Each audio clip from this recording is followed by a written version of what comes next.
Welcome, everybody. Hope all is well. If you're watching here and you are live in the studio, you want to come up for a conversation, feel free to join in. There should be a button there for you to hop on in and be a part of this conversation.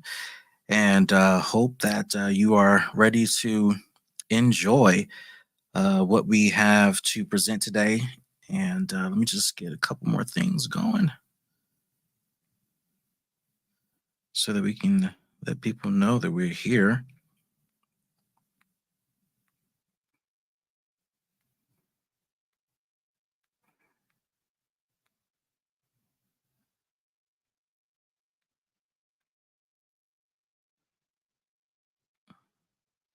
If you are streaming here, feel free to invite someone that you know who is interested in launching a nonprofit, who's interested in being a part of this conversation, who's interested in raising money. Feel free to invite them to be a part of this broadcast. Simply share the link here that you are utilizing to stream with us, and we'll be glad to have them be a part of this.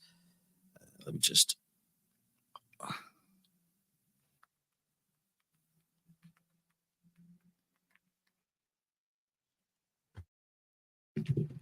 All right. Looks like we got a good number of people streaming with us today. I just want to acknowledge a couple of folks I see here in the chat. I want to say hey to Alexandria. Thanks for putting this together. Appreciate you and all the work that you've done to make this happen. Lindsay, hey, how are you? Robert, what's going on?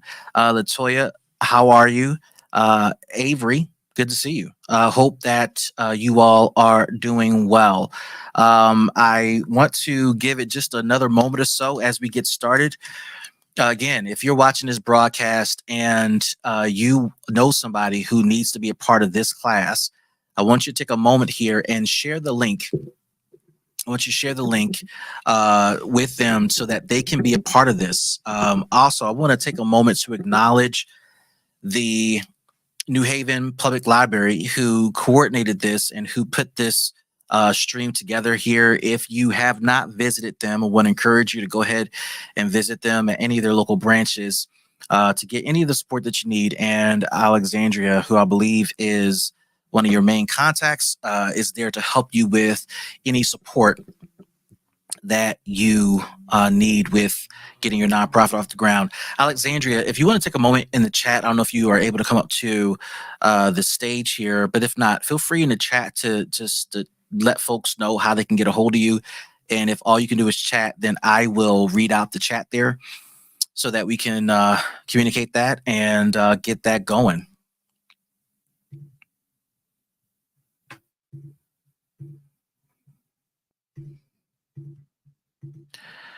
This moment, don't know your real name, but appreciate you for being here. Happy to share this topic.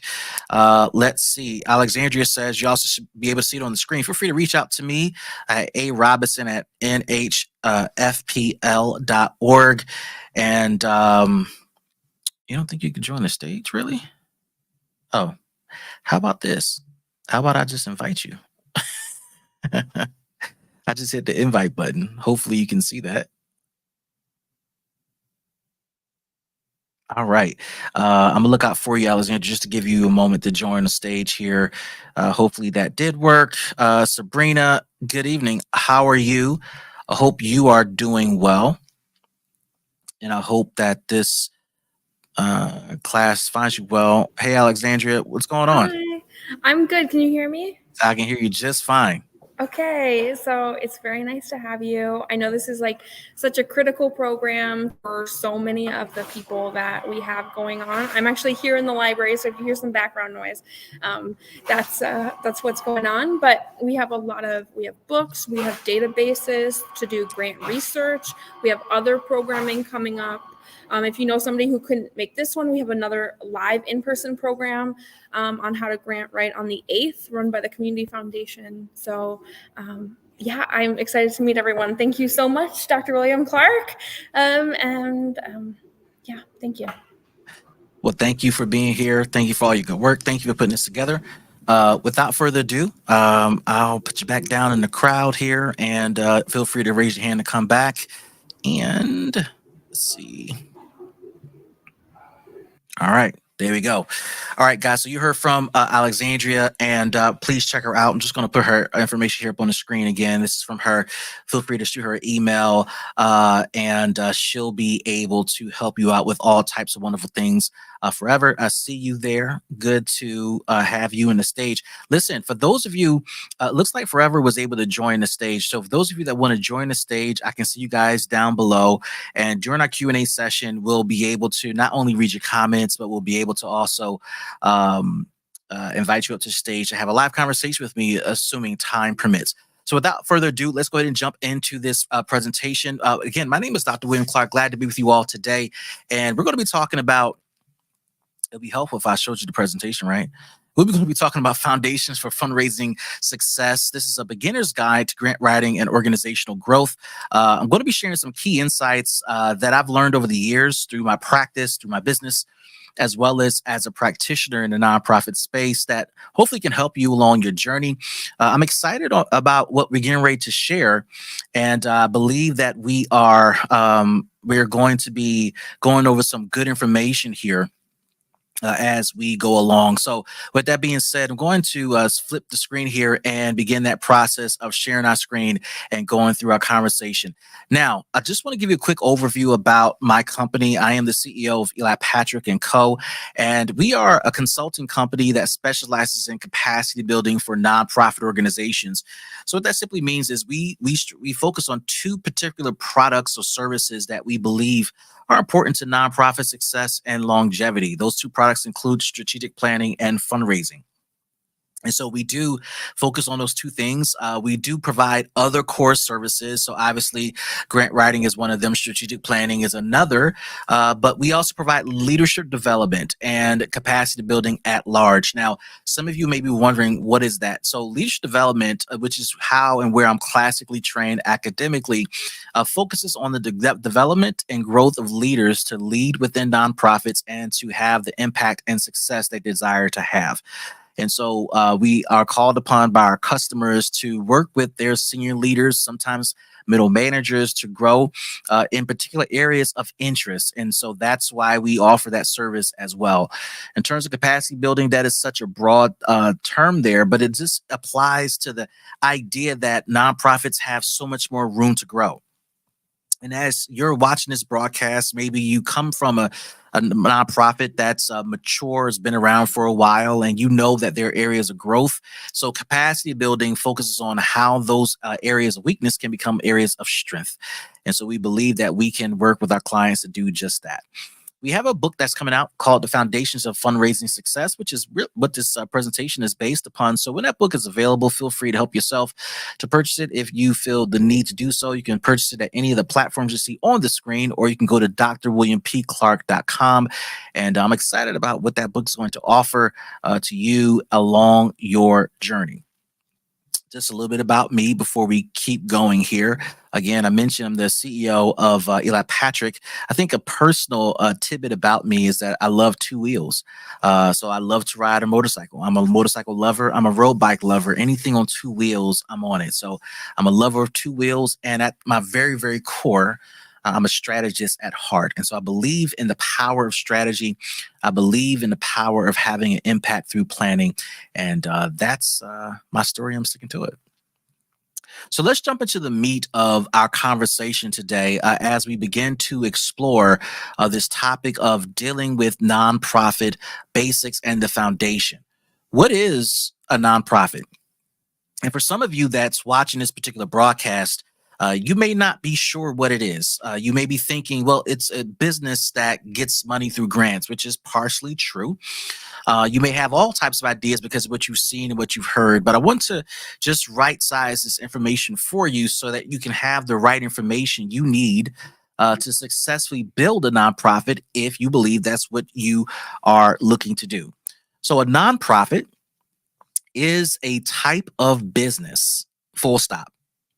Let's pause right there. It's a type of business. It is a type of business that is taxed in a very specific way. It is taxed differently from a for-profit because a nonprofit is a business that is not owned by any particular person or entity or individual. That is the distinguishing fact between a for-profit and a nonprofit organization.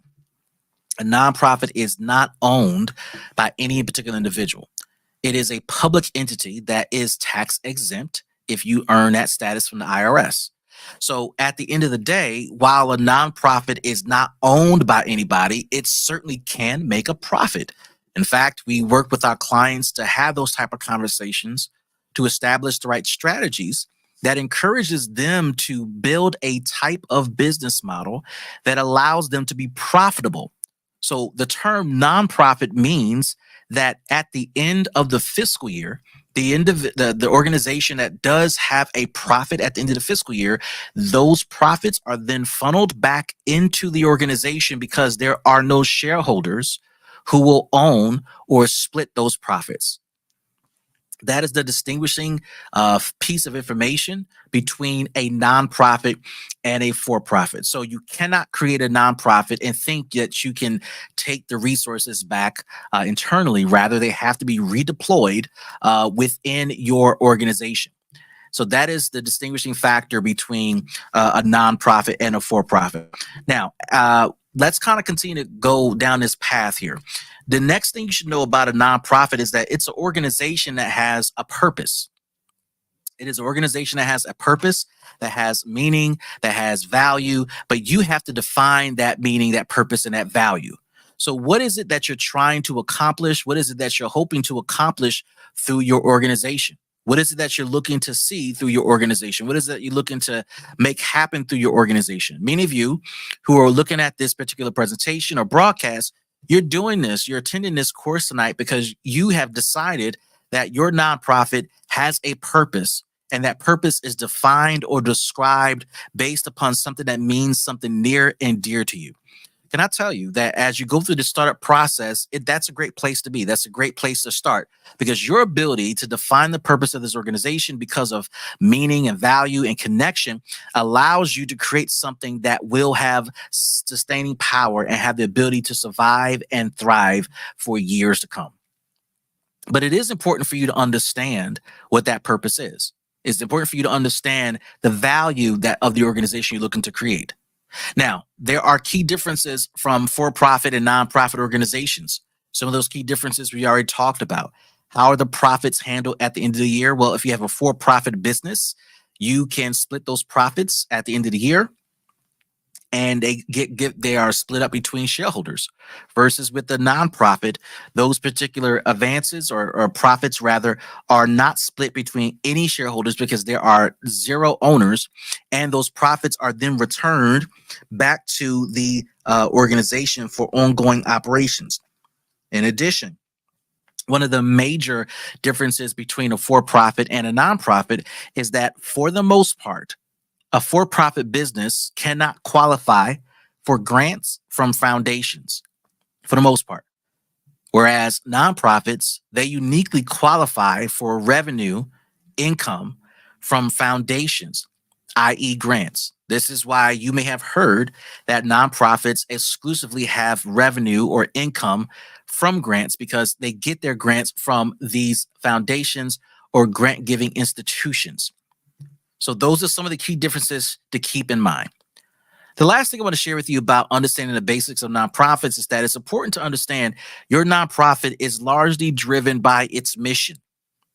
And that mission should articulate what you're trying to accomplish and who you're trying to serve. And so that's going to be the driving force that keeps you going. That's going to keep you focused on the work, but also is going to put you in a position to identify the right type of revenue sources that can make a significant difference in your ability to operate your nonprofit successfully. Now, there are a couple of thoughts I want to share with you that we have learned from research, and it's this: that nonprofits are where a lot of Americans around the United States, and certainly here in the state of Connecticut, where they come together to solve problems. This is the centralized place where people feel safe enough to partner with each other to fix a particular issue, whether it's an issue around workforce development, economic development, youth development, community organizing, etc. Nonprofits are that central place where folks say, you know what, our government They're not going to fix it. They can't fix it. So let's pull our resources together. Let's pull our interests together, and let's work together to solve a particular problem through the lens of a nonprofit. Secondly, nonprofits, they promote civic engagement. Nonprofits like churches, maybe your local Boys and Girls Club or the local nonprofit in your community or your neighborhood, they encourage you to get involved, whether it's through volunteerism, whether it's through becoming a patron of that particular nonprofit or joining the board of the nonprofit. There are all types of ways nonprofits encourage individuals to become civically engaged within their community to address a particular issue. The next thing to consider is that nonprofits, they help build, they are the building blocks of democracy, our freedom, our ability to express ourselves, our ability to be free, our ability to function in our freedom. It's not enough to look at a nonprofit as a quote charity case, but it's important to look at nonprofits as a way of expression here in our country specifically. This is one of my favorites. Nonprofits, they're laboratories where people learn extensive leadership skills. If you're learning or looking to build your career, if you're looking to build your skill set, nonprofits are great places to build those skill sets where you can learn how to lead. But I want to add this little tidbit and this little caveat here. The leadership skills you develop in a nonprofit allows you to see the immediate results of your decisions and your leadership style. This is completely different from the for-profit world where you're dealing with a bureaucracy and it may take a while for those things to materialize. But in a nonprofit where the environment is much smaller, where the resources are much smaller, your leadership skills, your leadership style has a huge opportunity to have immediate impact that will cause immediate results that you can see and feel and touch. Lastly, nonprofits indeed are economic engines. What does that mean? Well, through nonprofits, people collect salaries. They pay their bills. They pay their mortgages. They pay their car notes. They pay tuitions. They pay for their vacations, et cetera, et cetera. People do make full careers out of nonprofits. In fact, I want to share this fact with you. Did you know that in America, in the United States of America alone, there are over 1.3 million charitable nonprofit organizations? Did you know that? Leave a comment for me in the chat here. Let me know if you knew that particular fact. There are roughly 1.3 million charitable nonprofits in the United States, and they range from providing food, or they provide healing, like hospitals, they provide shelters, or they provide education, or they deal with things in nature, right? They inspire people of all ages and stages of life to get engaged. Nonprofits is one of the great equalizers of our culture, where it doesn't even matter the type of socioeconomic status you come from coast to coast or from border to border. Nonprofits have a way of bringing all of us together, and it's through the existence of these 1.3 million plus nonprofits that exist in the United States. Yeah, and I'm looking at the chat here. Here it looks like Sabrina, she said, yeah, very true. Imani said, I had no idea that this information existed. Sabrina said, I didn't know that, right? And Latoya, lastly, she says, listen, this is actually believable. I mean, yeah, when you really think about this, right, and you think about the type of nonprofits that flow through the New Haven Public Library, nonprofits that partner with the New Haven Public Library, the nonprofits that seek revenue or funding support from the New Haven Public Library, that's a well-represented number just in your city alone.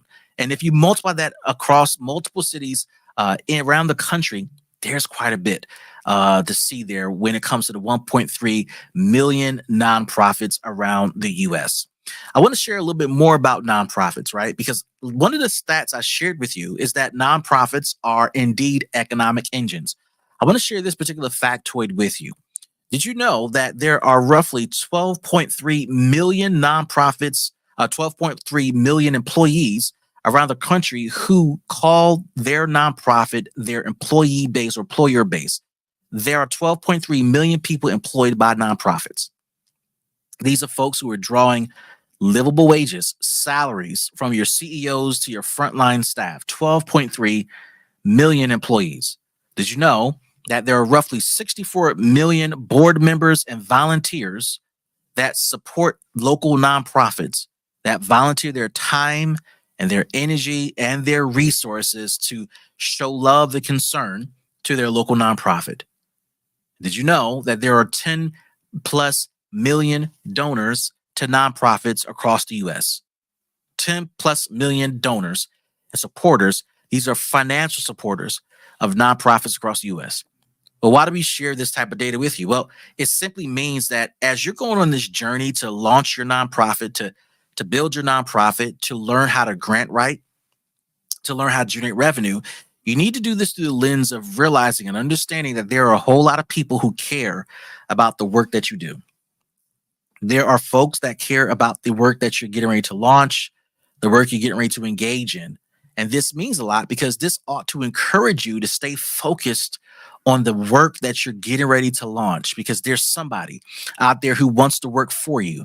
There's somebody who wants to be on your board, and there's somebody who wants to donate to your worthy cause. Now, let's talk a little bit about your mission statement. We need to think about mission statements, and we need to think about why we need mission statements. Now, a mission statement defines the purpose and the direction of your organization. When you think about your organization, you need to think about, what is it that I'm seeking to accomplish? What do I want to see happen? What do I want to see materialize as a result of the work that I'm doing? So now we need to utilize the mission statement as a mechanism to define our purpose and to articulate the direction and the vision we see ourselves going in, right? We want to be super, super, super, super, super clear. One of the tidbits I tend to give folks when they're articulating or looking to develop their mission statement is that their mission statement should be a succinct, one sentence statement that can be easily read and understood by a third grader. This mission statement also should be viewed as a guidepost for making decisions. So, for example, if you have a nonprofit that's focused on workforce development and youth, you want to have a mission statement that clearly articulates that we help youth find jobs. Simple statement. No matter how complex your programs are, no matter how complex the web of services may be within your organization, by simply saying we help youth find jobs, anybody can understand that. So as a result of that simple mission statement, that mission statement then now guides your organization in making strategic decisions along the way so that you can decide which funding to pursue, which projects to launch, what opportunities to continue to go after no matter what's happening. This also allows you to say no to certain projects because certain projects may not be a good fit for what you're trying to accomplish. Now, if you haven't developed your mission statement before, there are a couple of objectives I want to help you think through, a couple of thoughts I want to help you think through to develop this mission statement. Number one, you want to identify your core values, right? What is it that you're looking to accomplish? What means a lot to you? You want to reflect on this because this needs to be reflected in your mission statement. The next thing you want to think about is what are the goals that you're trying to accomplish as a team, as an organization? What is it that you're looking to see happen? You don't want to have no more than 3 to 5 goals. 3 should be sufficient as you're getting started. And even for more mature organizations who are developing goals and presenting goals, a good solid 3 goals allows the organization to stay super uber focused on what they're trying to accomplish. And then lastly, an example, an effective mission statement. We just gave you one. We help youth find jobs, right? We help animals feel safe, right? Whatever that mission statement, you want to have something that's succinct and very clear. I want to pause for a moment as I take a sip of tea here. In the chat, let me know, do you have a credible mission statement? Do you feel like you have a mission statement that allows you to articulate your goals very clearly? Do you think your mission statement is clear, is focused? If you do have a mission statement, do you want to type it in the chat so we can read it out loud, give you some quick feedback on it? Take a moment here in the chat, no matter where you're streaming, how you're watching this, just type in there. Do you have a mission statement? Yes, no. And if so, what's your mission statement there?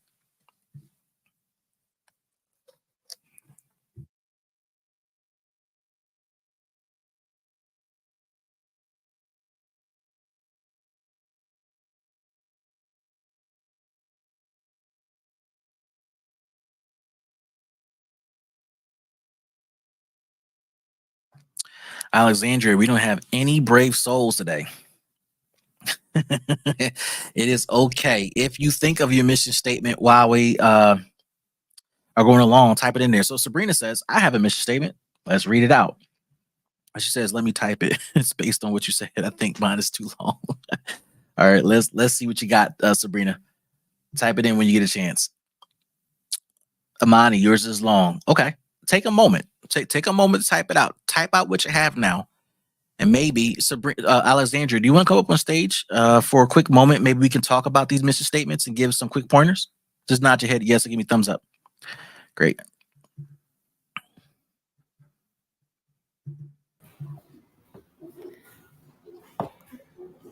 Okay. All right. Let me bring you back on stage here. All right, guys. Let's take a moment. Amani, Sabrina, feel free to type in your mission statements so that we can give you some quick feedback here. And yeah, we'll go from there. Yeah. I would say that, like, even here at the library, our mission statement is a bit long. So it's not just new organizations that are, working on their mission statements and things like that. Absolutely. All right. We'll give you guys a few moments. Type it in there. Type it in there. Me and Alexandria, we're here. Yeah. And I wanted to also say that, like, the information that he's going over, a lot of this information is going to be critical when you're thinking about applying for grants. Some people were wondering, like, when are we going to get into the grant writing, like, nitty gritty? But I think, like, a lot of this information is stuff that's really vital for when you apply for grant, what you need to say and things like that. So all this background stuff really helps when you get into the grant writing aspect. Absolutely. Absolutely. We're going to get into the grant writing stuff real soon. Trust me. Anything you want to add to what I presented so far, Alexandria, that can help shed some light on stuff for folks? I see Amani just added her grant, her mission statement, and as she said, it's very, very long. And so one of the things that I wanted to say is there is a difference between your mission statement and your vision and values statement. And so some people try to put their mission, vision, values all into one spot. And so you can break them up and have, like, different ideas used in your mission, vision, values instead of trying to get everything into one spot. Let me just say this, Alexandria, right? Because some folks may have a question about why we're taking time to talk about this. Within the grant application, you will be asked, what's your mission statement? You will be asked. And in some cases, some grant funders may have a character limit on how much space you can take up to write out your mission statement. So we're going through this because this is part of grant writing. Now, for those of you who watch it, you can read the mission statement on the screen from Amani's organization. But Amani, what I'm getting from this mission statement is that you want folks to have an appreciation for Haitian culture and heritage, right? And because I'm married to a Haitian woman, I know part of that means appreciating the freedom fighting that you all went through, finding your voice, having independence, being the first Black Republic of independence. So you might want to lean into that history a little bit, shorten the mission statement up just a bit, just to talk about what that appreciation of the Haitian culture might mean and how it may have an impact or relevance to those you're trying to help or serve or the funders you're looking to engage. Yeah, and that statement specifically too, the last part where you're talking about what you're trying to achieve, I would see that as really more as your vision statement of, like, what you want your organization to be moving towards rather than, necessarily your mission statement. So something Good stuff. where it says we aspire to. Yeah. Sabrina's, this is her mission statement. You guys take a moment to read that.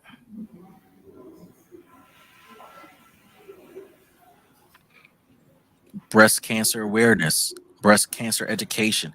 I would also be more specific here, Sabrina. To whom are you talking to? Is there a particular community, demographic that you want to bring education to? Right. And then this is the other part she mentioned, Alexandra. She also cares about providing basic needs for breast cancer survivors and family members, which is huge too. Here's the thing. These are two separate focuses. They may go together, but you might want to find a way to blend these two to come up with a clear approach that you want to serve. All right. Or who do you want to serve, rather? Let's see. Catherine. Glad to have you, Catherine. Glad to have you. All right. And then Avery. All right. Co-working space for female entrepreneurs and creatives. Love it. Continue to work on this. It's short.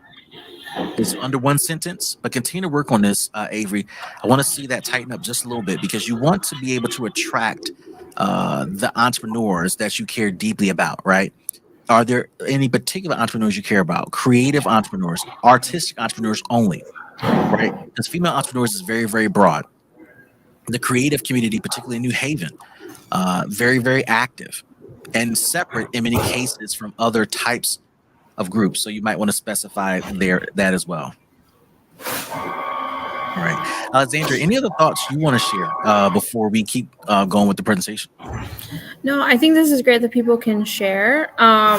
And yeah, I think like what you said, like about like these are information that you want to know. And also they're looking to see how your grant is going to feed into your mission. How is it supporting the work that you are dedicated to do? And so that's also something to think about. Awesome. Well, let me continue to go through this and we'll bring you back shortly. All right, see you. So, guys, we got a little bit more to share here. I want to continue to kind of dig through this as we go through our presentation. Now, I need to share this with you before we talk about grant writing. Before you get into a grant writing situation, just understand you're going to have to address all of these items before a funder can credibly look at your application. You need to go ahead and build your team. So obviously you need a leadership team and you need some folks who are doing work on the ground to execute. There are many cases where you have nonprofits that they're small. They have small teams. They're structured with small groups of people who are doing the work. At the end of the day, you still need a team of folks that you can rely upon and who the funder can have confidence in to do the work if they decide to fund your project. If you haven't done so already, it looks like many of you have on this particular broadcast, you got to choose a name of your nonprofit organization, incorporate it in your state. Obviously, we're here in the state of Connecticut, so incorporate it in the state of Connecticut. And then next, you got to also go ahead and establish your bylaws. You got to appoint your board, right? You got to have a solid board of directors. Then you got to apply for your 501c3 status, right? And you got to have that governance in place. These things, guys, it makes a significant difference in your ability to secure funding. I can teach you all day how to put a grant together and how to structure it. But if you don't have the components in place that allows you to qualify for a grant or to be considered for a grant, it's a waste of time. So these are some important components to think about when you begin the grant writing process. Also, as you think about the grant writing process, I want you to understand this particular factoid and piece of information, that grants, revenue generated from grants or proposals make up roughly 80+% of the money generated by nonprofit organizations. So you're taking this class and you're going to learn how to practice grant writing in your private time, but just understand that doing this stuff is going to pay off because most revenue from a nonprofit is earned through grants and proposals. So for example, the biggest chunk of revenue from a nonprofit, 49% comes from private fees and services. When you are providing a service, you are oftentimes submitting a proposal. Right? You're submitting a proposal to provide that service and that particular organization decides to hire you. A proposal is very similar and structured in a similar way to a grant application. The second way of revenue, major revenue, is through government grants and contracts. This includes foundations, etc. Contracts is when a particular entity like your local town or your city or another provider decides to release an RFP and you submit a proposal in response to that. So they contract you out to do the work. These top two areas, you're going to learn how to do some of that today. So learning how to maximize this skill is going to be the difference between you generating meaningful revenue for your organization versus not. And then look at the rest of the revenue here. You would think that based on some assumptions that donated dollars would be a larger amount of income from nonprofits. Not so. donated dollars from foundations, right? People just giving away money. I'm not talking about grant dollars. I'm talking about, hey, we have a couple dollars, will you take them? 2.9%. Bequests, 1.5%. Donations from corporations and others, right? So really, this class is going to be helpful in helping you frame out how to put together a successful proposal. So here's the meat of the presentation, where we're talking about the components of a successful grant proposal and application. You're going to have to, let me just say this before I get into all this stuff, right? One of the things I want to encourage you to do as we prepare to go through this is to pre-write a lot of this information so that before you start the application process of a grant, you already have something in place. So we often help our customers develop what we call a master grant application. This is a document that consolidates all the information I'm getting ready to share with you so that it pre-exists, is already on your shared drive or in your cloud. And when you're submitting an application on the portal of a particular funder, you can pull out your master grant application, draw from that pre-existing information. So please look at this list and begin to put this stuff into perspective. Begin to write this information down. Number one, provide us with an executive summary. Now, some applications will not require that, but an executive summary just articulates and summarizes a general, a bunch of facts about your organization at a high level. It's similar to someone asking you, tell me a little bit about yourself. So you want to have an executive summary of your organization. Next, you want to identify the problem statement you're looking to address. So we talked about, we help youth find jobs as the sample mission statement. So when that mission statement is explored further, tell us why. What is the problem you're looking to resolve? Well, one, we have X number of opportunity youth in the city of New Haven. We know that X percentage of them are disconnected from the workforce. We know that X percentage of them are disconnected from secondary education, ongoing education, trade school education, etc. As a result of this disconnect, we know that X number of percentage of these young people will now be tempted to be involved in this system, right? Which doesn't allow for us to create a thriving community. And we believe that we can eradicate that issue or address that issue by helping our young people get connected to employment, right? So you want to build out on your mission statement. This goes into detail as to why your mission statement matters. Next, you want to identify the project that you're working on, right?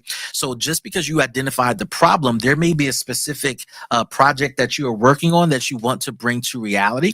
And this is where the funder may be asking for your input and your perspective to explain this project and why this particular project is important. In some cases, a project may be offered or introduced by a particular funder where you're saying, all right, funder X is pursuing workforce development for youth between the age of 18 and 24. Great. We have a project for that. Or you may have a pre-existing project that you are developing and pursuing and you're rolling out, and you have identified a funder who may provide general fund support and or a funder who may in fact fund and support the very work that you're looking to do. So you want to have a very specific project description, a couple of questions to think about when you're developing your project description. Number one, answer this particular question: what's the right now situation, which can be partly drawn from your problem statement. The second question that you want to ask yourself and answer in your project description is, well, what's the vision? What are we looking to accomplish?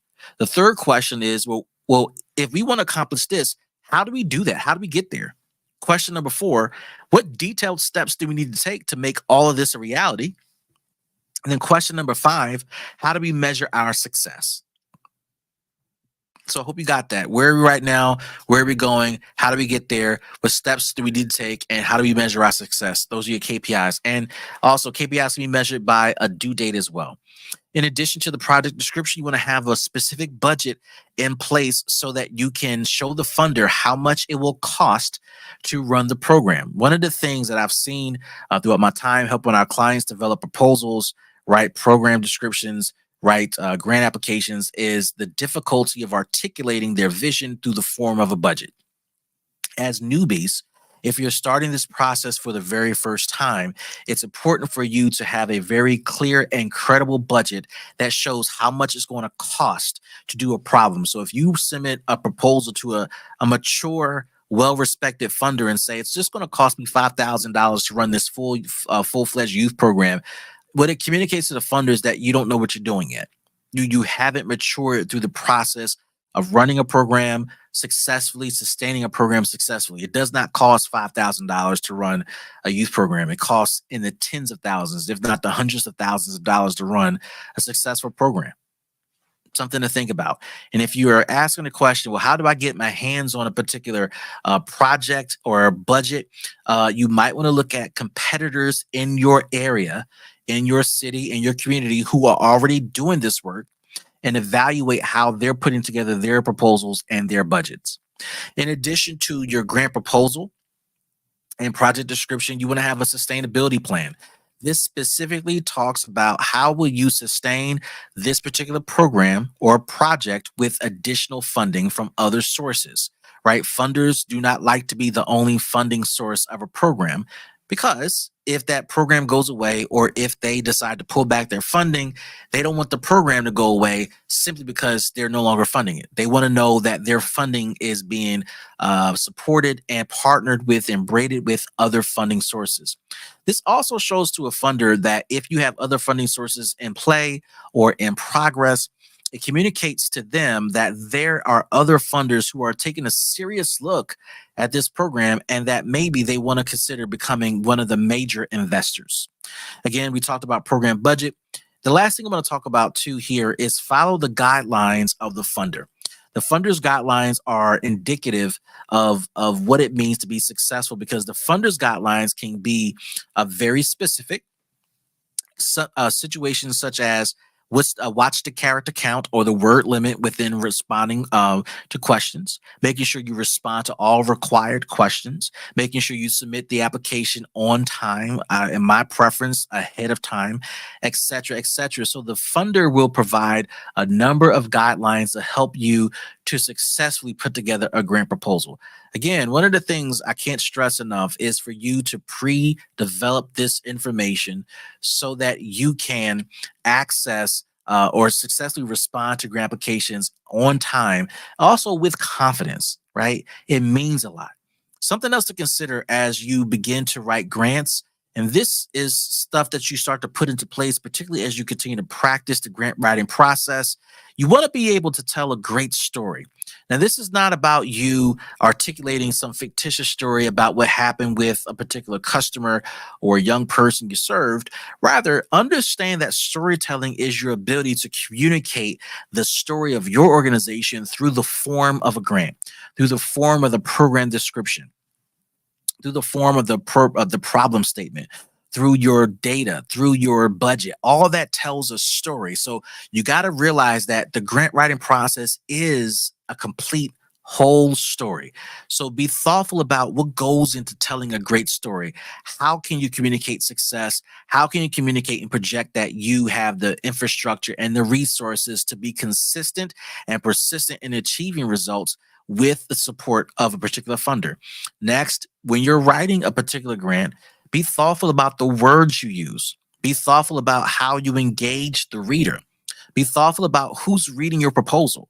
One of the things I love telling people when it comes to grant writing is the funders who are reading the applications, they are super, super, super smart people. There are people who sometimes come from the provider world where they have done the work that you have are looking to get funded. But in many cases, these funders who are saying yes or no to your application, they are well-read researchers who know best practices. They understand the work that you're trying to accomplish. They work with other organizations, and they cannot be fooled. So it does matter that you tell a good story and that you engage them. It also matters that you incorporate good data, accurate data, fulfilling data, purpose-driven data into your application and proposals. You cannot submit an application without the right data being present within your proposal. Next, this goes back to the last thing we shared in the previous slide. You got to make sure that you are aligning your proposal with the priorities of the funder. So if you're pursuing a funder who cares about the whales and puppies, but you're doing some youth development in New Haven, that's not alignment. That's not alignment. You only want to pursue funders and investors who care about the things you care about, because one, it increases your chances of receiving those resources. And then number two, it also increases your ability to learn what this funder knows and how to become a better practitioner and leader of your organization. Lastly, when it comes to the grant writing process, I can't stress this part enough. You have to use relevant language and terminology when it comes to your grant writing process. This matters because I told you a lot of the funders who are reading your proposal, they know this stuff. They've been around the block a couple of times. Some of them have worked in these organizations. Many of them have become well-read researchers, and they read a lot of information. They attend a lot of conferences. They talk to a lot of providers, and they can tell right away whether you are competent or you're not competent. And that can be the difference between you being seriously considered for a funding opportunity or not. So part of the grant writing process is not simply filling out an application, submitting it, and crossing our fingers, hoping that you can get the opportunity or land a grant. It also means that you are doing the work to understand the industry at large that you're engaged in. So if you're involved in youth, or if you're involved in Haitian culture, if you're involved in the world of entrepreneurship or the arts or the creative scene, it's not enough to be one of those individuals that has identity that connects you to the work, but you have to study what funders are studying so that you can become a credible provider and a credible storyteller, and that can give the funder confidence that you can do the work. Alexandra, we're going to invite you back up here to continue the conversation because we just talked about the components of a basic grant application. Obviously, it can be more complex than that. And, certainly, you've probably written more complex applications, and I certainly have.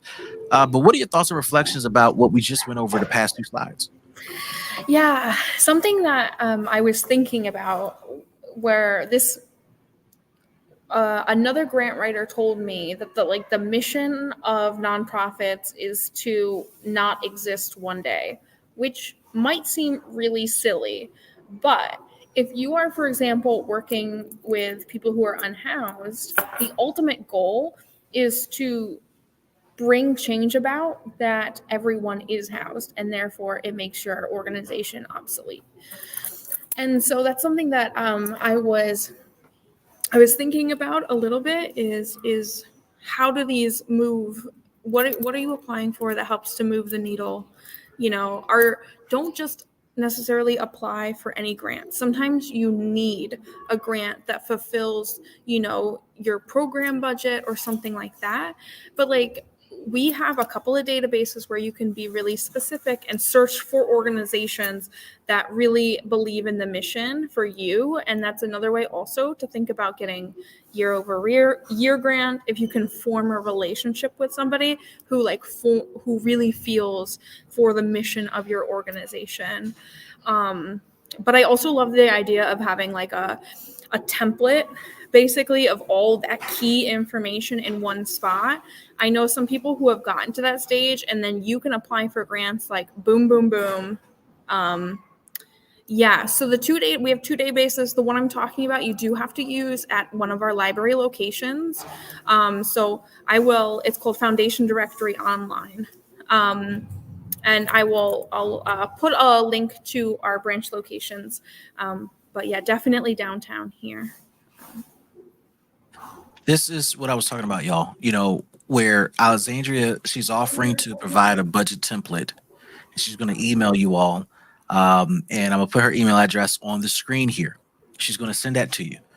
Then she also talked about there's access to a foundation directory where you can pursue and research funding opportunities. This is why partnering, if you will, with the local library can be resourceful, because I got to tell you, as a grant writer and as a strategist, I pay for my own databases, and those databases are expensive. But now you have a great resources that are offered by the public library here in New Haven. Alexandra, are there other resources that you want to just share with us that the library offers that could be a great resource to folks who are streaming today? Sure. So besides, we have also a collection here. So a lot of people are looking for books on how to grant write that they can take home with them, and they can spend more time with. So that's another resource. We have a great collection. We also have a good relationship with our community foundation. And so They have a lot of programs. The vast majority of them are free, and they're online like this. They have recordings there. So if your organization is not linked with your local community foundation, that's definitely a great place to go. We just had one this week on financial basics, and we had a program last week on how to decide whether applying to be a nonprofit is right for you. So we're constantly, highlighting different programs for people. So you can also, I'll put a link, you can also join our newsletter, and you can get updated on what programs we're doing each month, because we work with small businesses too. I love it. And I think that you're highlighting so many important things. Something you said that really can be difficult to hear. You said that there's a workshop that you guys offer that asks or explores a question: is launching a nonprofit the right thing for you to do? In some cases, it's not, right? Because it might be easier for you to partner with an existing group. It might be easier for you to work with others to co-launch. It might be easier to go and work for a nonprofit because they just have extensive resources and you can be an addition to what they have going on. And any additional thoughts around that tough statement of sometimes it might not be good for you to launch a nonprofit? Well, I think part of it is a lot of people, being a nonprofit is not easy. And it's not easy being a small business, certainly either. But being a nonprofit, people think because you're not taxed, sometimes it's less work. But the volume of reporting that you have to do to the government for grants, things like that, can sometimes really overburden people. And I think sometimes also there's the groundwork, building your board, building a fundraising plan, building a marketing plan. A lot of that often needs to be done prior to qualifying or thinking about even applying for a grant. And a lot of that work is not done ahead of time simply because there's not enough staff. It might just be like you running the show. And that is a really, really challenging thing that I see a lot from people is like, but you cannot be sustained on grants alone. And I think while they are essential to your survival, they're not sustainable as your only source of income. True. Sabrina said in the comments, this is so true. So true. I have a few more slides to go, Alexandria. Let me power through those, and then I'll bring you back up to close this thing out. I think you have offered so many amazing resources here, just from the library's perspective, and I can't state enough. Whether you're in New Haven or you're in another town here in Connecticut, I want to encourage you to partner with your local library. They are there for you. They're not just there for children's books or children's activities. They're there for you as an adult, someone who's looking for resources and connections. So on the screen here, you see the City of New Haven's link to visit their branches. And Alexandria mentioned that that you can go to these branches to access databases that can help you find opportunities. You can also subscribe to get updates on their courses and programs that they have. I believe free. Alexandria, are they free? Free? Okay. Free programs that you can access. So please take advantage of that. And she also says you can be anywhere in the city, from any city in Connecticut, and still it'll work for you. So this is great information. And thank you so much, Alexandria, for sharing that. Now, I want to continue with the rest of our presentation. I think we're coming to the end here. One of the things that I just got to say here, as we think about grant writing, and I talk about this in my book, Grant Writing 101. Grant writing is more than just putting a pen to a paper.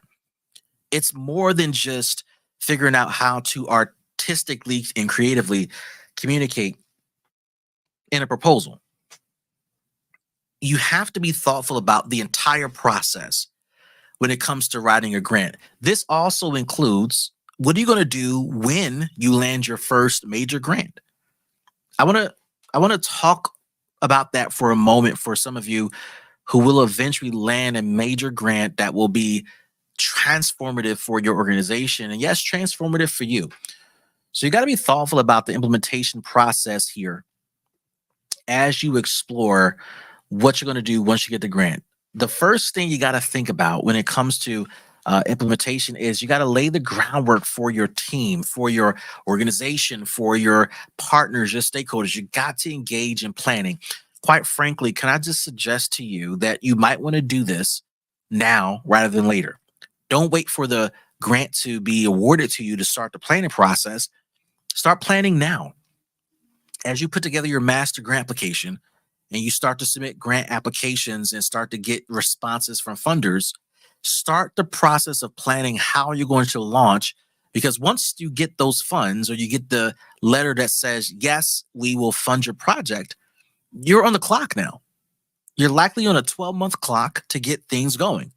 What I've seen in too many cases is that organizations wait way too long, way too late to start the planning process, and they end up launching their program or project way too late. And what you may not realize is that that delay has significant ramifications for future considerations when you're pursuing funding. Next up, you want to monitor your progress along the way. This means that you're tracking all the data and all the results. Hold on one second, guys. All right, you want to monitor your progress along the way. That means you're tracking all the data and all the results from your program. So if you aren't tracking the performance of every individual that's coming through your program or every KPI that the funder has agreed that you should be tracking, you need to start implementing that process now. Include some of this stuff in your master grant application. What are the major KPIs that are best practices for the work that you do? What are the major KPIs that are relevant to the work your funder is funding? If you don't know that, you should research that. You should Google that.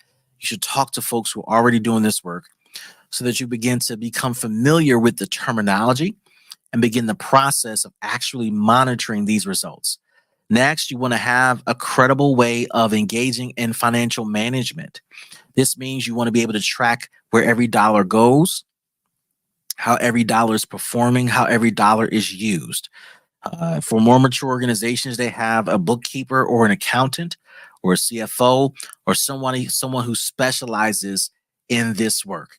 If you can't afford that, then you want to make sure you have a system or a mechanism to track these resources. Next, you want to think about sustainability of your project or your program beyond this particular grant period, because this grant period is going to go by super, super fast. And you want to begin thinking about, well, wait, do we want to raise more money in this current 12-month cycle of our fiscal year? And do we want to raise money beyond this current fiscal year so that we can be around for 2 years, 4 years, 5 years, 10 years, 20 years? So you got to begin laying a foundation for sustainability, for impact. And then lastly, you want to diversify your revenue. We talked a little bit about that, where you want to diversify with grant proposals and contract proposals and fee for services and events and partnerships, etc. So you want to begin thinking about those things as you look towards grant writing and implementation.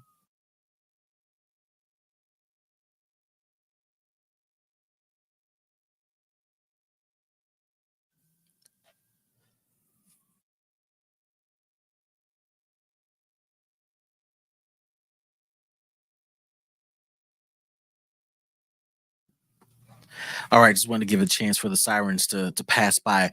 But now, when it comes to fundraising, something that I want to share with you that is super powerful is learning the power and the art of relationship building.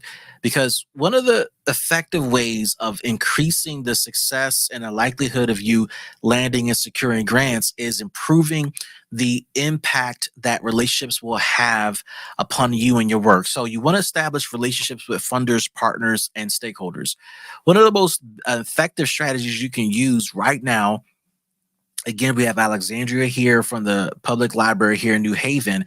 Every resource that she has articulated, that she has made available, is not only an opportunity for you to learn, but it's an opportunity for you to build a relationship with her. Why do you want to do that?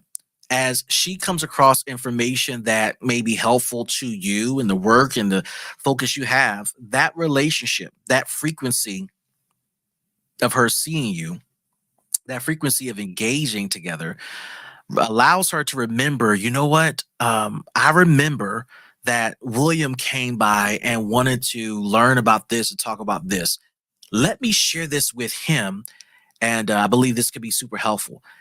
This is a easy way to get started with figuring out how relationships can be a value add to your organization and to the work that you're trying to accomplish.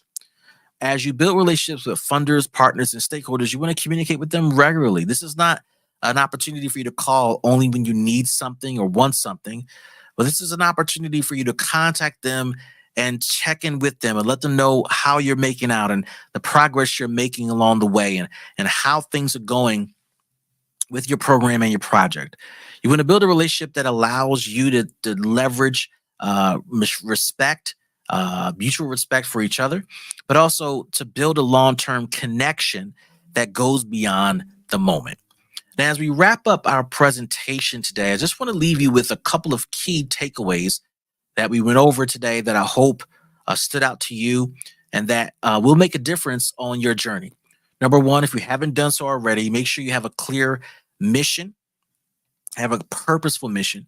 If you haven't done so already, engage in some sort of strategic planning as you think about how you're going to launch your nonprofit and how you're going to actually write grants. Secondly, you want to engage in effective grant writing and fundraising. So we went through the things you need to do to fulfill or fill out your master grant application. You want to be thoughtful about how you put that together. You may have to provide multiple or write multiple iterations of it before you get to a place where you feel comfortable. But the only way to get better at this, the only way to get better at grant writing, the only way to be in a position of ready is to continue to practice. I can't tell you enough. Practice time will increase the success that you will likely have. Next, you want to have strong management and accountability systems in place for your data and for your finances. And then lastly, you want to make sure you're doing all this work with sustainability in mind. So thinking about beyond today, think about next year and next decade in mind as you're establishing all of these frameworks and mechanisms. I want to leave you with this quote that I think reflects how I feel about nonprofits, and simply is this: nonprofits are the heartbeat of the community. They are the heartbeat of the community they support. The more high quality nonprofits we nurture, the more innovative solutions we can bring to the communities we deeply care about, therefore creating a lasting positive change, creating lasting and positive change that will be around for decades to come. With that being said, I want to invite Alexandria back up to the stage here. We have reached the end of our presentation. What are your thoughts here, Alexandria, about what we presented around the basis of grant writing, launching a nonprofit before we start fielding questions here? Yeah, I think like a lot of this is, like you were saying, is like having a strong foundation in is going to be, allowing you to very quickly put together. I think a couple of the things that I see in nonprofits is one, having good accounting. That is really important. That's not just going to be for grants, but that's going to be for the state. And if you're looking for alternatives to QuickBooks because they're too complicated, maybe we can talk about that when we meet. But and also, having a very clear idea of what project you need, and being able to articulate results like you were talking about. That is so important. How are you tracking? And sometimes success isn't an exact thing. So it's not like I've served 72 people meals this week. For some people, their success is not quite so exact and linear. And so being able to express that, if you are a reading program, for example, that you work with 70 students and each student improved their reading by X amount. It's not necessarily something that's super cut and dry. So, yeah. I also Yeah, want to that's say I yeah, go have ahead. to scoot out here in just a couple minutes. So I will let Dr. Clark field those questions that you have.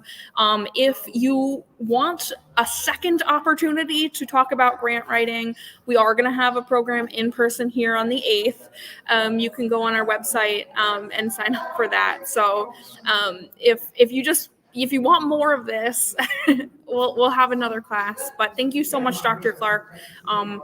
This has been a great opportunity, and I hope I hear from all of you guys soon. So thank you.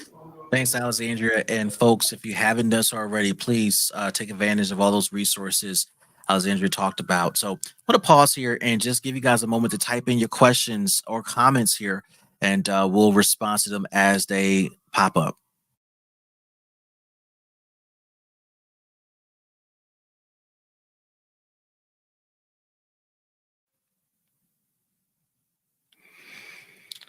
Monty, I appreciate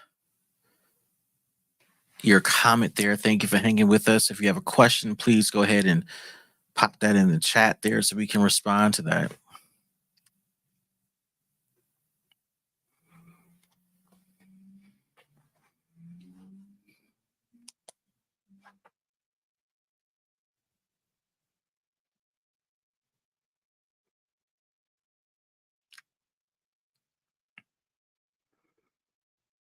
Just going to give you guys a few more moments to put those comments and reflections here in the chat.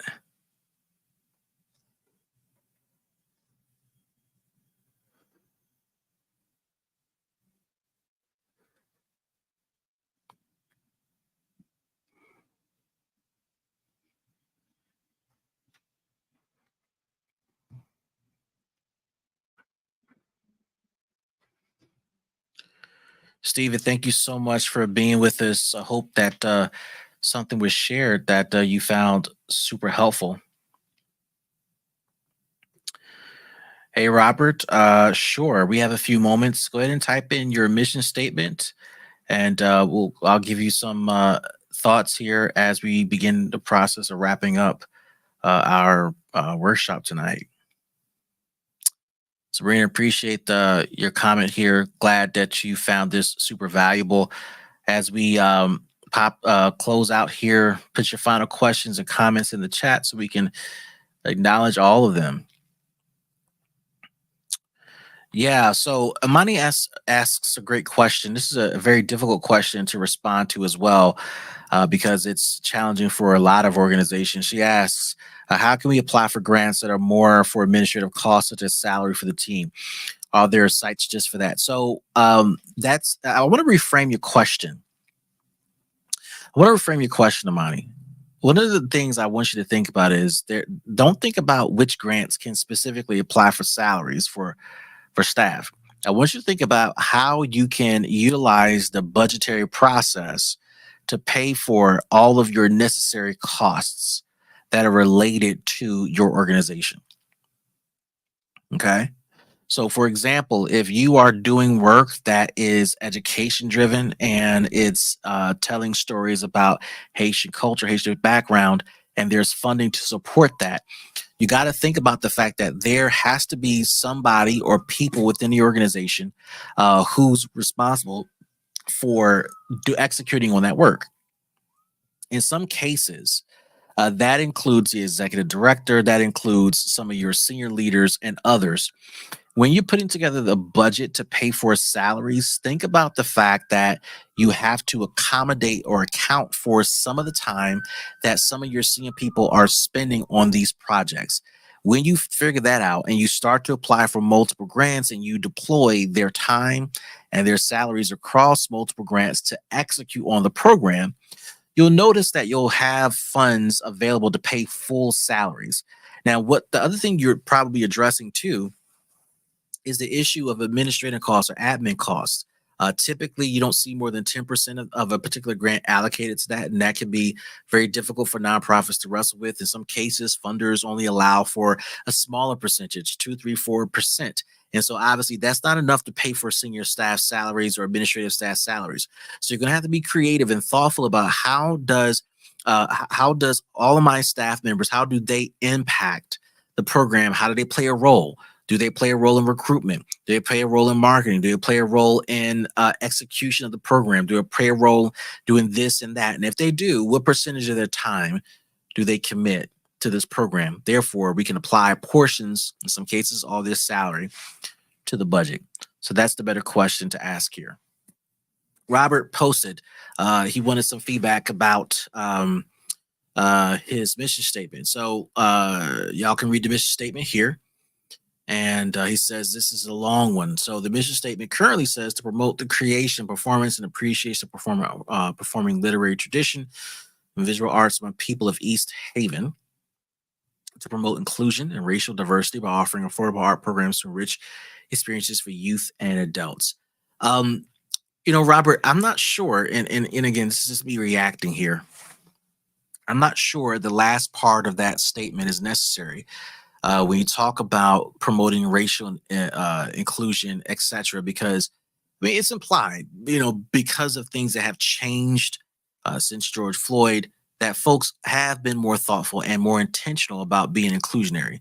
In addition, if you're truly inclusionary, it will show up in the actual practice of the work that you do. And so there's no need to really articulate it in this way. So if you cut that off, one, you'll have a much shorter mission statement. And I think two, because you're in East Haven, really just lean into this idea of I would love to see language that's targeted around the performing literary tradition. I don't know what that means. All right. So articulating that in a more simple way, what is performing literary tradition? Right? You talked about the visual art. If you can simplify that and bring that to bear and incorporate language around East Haven, I think you may be onto something, right? Because obviously, if you're called the East Haven Arts Commission, we don't need to re-verify the fact that you care about the creation, promotion, and appreciation of art. But something around the performing literary tradition, simplifying that, articulating that at a third grade reading level so all of us can understand, and particularly this impact on East Haven really might be the way to go. Hopefully you found that helpful. Catherine puts here in the chat that ChatGPT is a great tool to help you brainstorm how to shorten your mission statement, what vocabulary to use, that you can use to implement a smoother flowing statement. Catherine, I agree. Use AI tools wisely. Amani, so glad to help you with answering your question. Avery, how long does it take to get a nonprofit up and running? That it depends, right? Because it depends on what you're talking about in the process, right? If you're talking about creating a nonprofit, getting an EIN number, you can do that right now, literally in 5 minutes. Go to irs.gov and get an EIN number.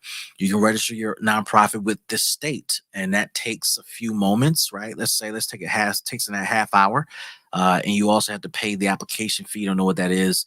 It might be $125, don't know what it is, and you're registered with the state. Then if you're talking about getting your tax exempt status with the IRS, that may take several weeks to complete the application and several months for you to get a response from the IRS.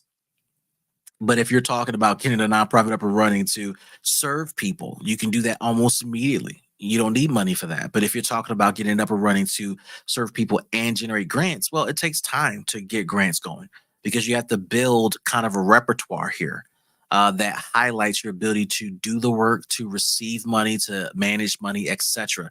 So building trust can be an issue. So part of the way that you get around that is start now, start doing the work now. The second way that you get around that is partnering with other organizations who have successfully generated grants, who are already doing the work, and figuring out how you can become a strategic partner of theirs. So you want to partner with groups who've been doing this for quite a while, who have respect from funders, who have been receiving funding for some time, and learn the process, learn management skills, learn what's needed to get your nonprofit off the ground so that you can successfully manage your nonprofit. I hope you guys found this workshop helpful. I hope that this information can be useful on your journey. Again, if you would like to get a hold of me, feel free to visit me at drwilliampclark.com. Again, that's drwilliampclark.com. We have tons of awesome resources that I believe that can help you advance your journey towards fundraising and building your nonprofit organization.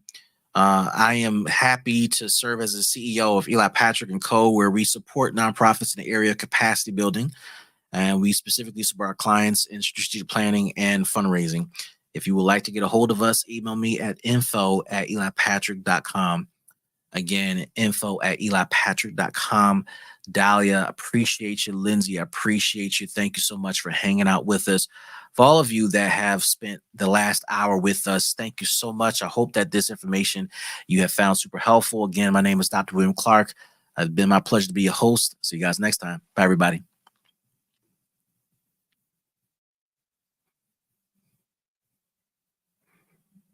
Amani, bonsoir. See you later.